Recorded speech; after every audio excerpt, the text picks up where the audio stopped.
नगर परिषद के अध्यक्ष के ससुर से परेशान हैं नगर परिषद के कर्मचारी, पुलिस को दिया आवेदन।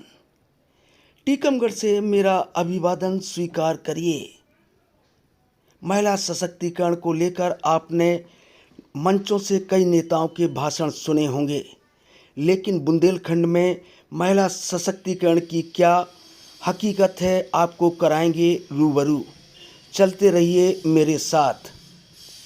टीकमगढ़ जिले की नगर परिषद बड़ा गांव से एक ऐसा मामला सामने आया है जो महिला सशक्तिकरण पर प्रश्न चिन्ह खड़ा करता है।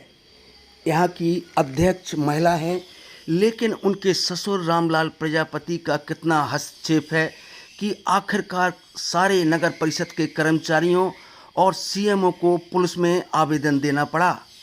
नगर परिषद के सीएमओ दिलीप पाठक कहते हैं कि ससुर द्वारा गाली गलौज करना और अनैतिक काम कराने के लिए कर्मचारियों पर दबाव बनाना उनकी दिनचर्या में शामिल है। अध्यक्ष जो चुनी गई हैं वो कभी नगर परिषद में नहीं आती हैं, वो सिर्फ स्वतंत्रता दिवस और गणतंत्र दिवस पर ध्वजारोहण के लिए आती हैं। पूरी नगर परिषद उनके ससुर रामलाल चलाते हैं। रामलाल के आरोपों का भी सीएमओ ने जवाब दिया। सुनिए आप सीएमओ दिलीप पाठक को। जो अध्यक्ष महोदय जी के सफर हैं और ये पूरी नगर पालिका में सबको गाली गलौज करते हैं, ज़बरदस्ती काम करवाते हैं, जो लीगल नहीं है वो अनलीगल सब काम करवाते हैं, मतलब बगैर पैसे के कोई काम नहीं करवाते। पूरी नगर पालिका में भ्रष्टाचार मचाए हुए हैं और रामलाल प्रजापति के विरुद्ध हम चाहते हैं कि कार्रवाई हो। अध्यक्ष महोदय जो अपनी चुनी नहीं है वो ही बैठें, रामलाल प्रजापति आगे बैठ जाते हैं, जबकि अध्यक्ष महोदय कभी आती नहीं है, केवल झंडा फहराने आती हैं 15 अगस्त 26 जनवरी और मीटिंग में आती है। बाकी नगर पालिका में कभी नहीं आती है। पूरी नगर पालिका रामलाल चलाते हैं, उनके ससुर।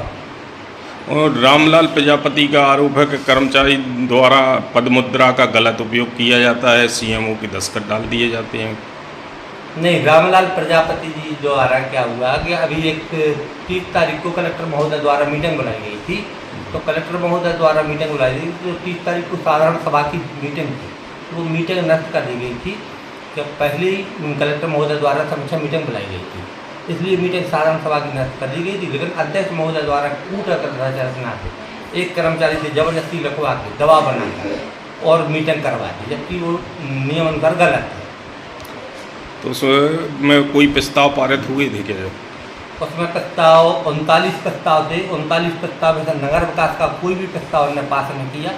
उन्होंने एक प्रस्ताव पे पास किया, एक कर्मचारी को सेवानिवृत्ति का, एक कर्मचारी को निलंबन का। बाकी सभी प्रस्ताव ने ये कहा कि आगामी मीटिंग में रखे जाएंगे, मतलब उनको नगर विकास से कोई मतलब नहीं है।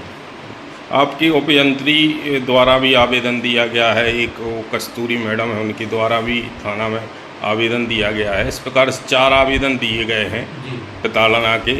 तो अगर कार्रवाई नहीं होती तो इसके बाद आपका अगला कदम क्या होगा? अगर कार्रवाई नहीं होती है तो अब ये तो हम कलेक्टर साहब से भी अब इस संबंध में बात करेंगे, एसपी साहब को भी आवेदन देंगे। अब कार्रवाई नहीं होती तो फिर हम लोग तालाबंदी करके हम लोग बैठ जाएंगे, कोई काम नहीं करेंगे, ना सफाई का ना पानी का, नगर पालिका मतलब कोई काम नहीं करेंगे। अगर उनके विरुद्ध तो कोई भी कार्रवाई नहीं होती है, कुछ ना कुछ तो उनके विरुद्ध कार्रवाई होना चाहिए। पूरा कर्मचारी एक डर और भय के माहौल में नौकरी कर रहा है यहाँ पर रामलाल प्रजापति की वजह से।